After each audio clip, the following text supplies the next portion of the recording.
What you focus on will grow in your life.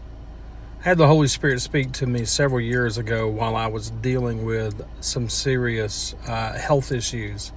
I was dealing with a lot of gout flare ups in my feet. It was causing me to miss a lot of work. It was causing me to just walk in a lot of pain when I was able to walk. It just really was something that I was struggling with. And I was going from here to there, and I was having people pray for me, and I was having people believe with me for healing and all those things like that. And then one day I was in the presence of the Lord, and the Lord spoke to me, and he said, "John, the things that you focus on are going to grow."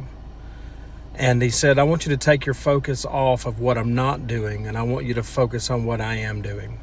And he began to show me how my focus was so on the fact that my body was not being healed, that I was unable to see and reflect and just appreciate the things that was going correct in my life or was happening in my life. And I began to take a notebook and I began to write down those things that I believe that God was blessing me in. And I began to see as I took my focus off of the gout and I took my focus off the problems that I was having mentally because of it, that I began to see how God was actually really moving in my life and how he was blessing and how that he was opening all this stuff up to me. And I was so grateful that as I began to write pen to paper, I began to write the things that I was grateful for and began to celebrate those things. And my focus came off of what was not happening,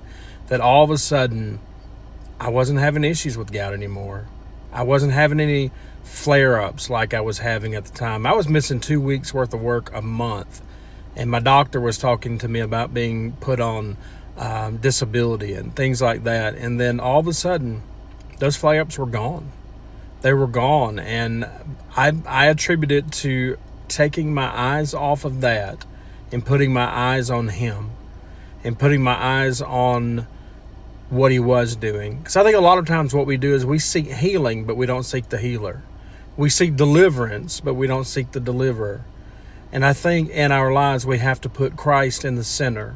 And if he's in the center, then everything that we seek him, then all those other benefits are there. It's almost like the Lord was saying, if you'll seek my face, you'll get what's in my hand. But just seek my face.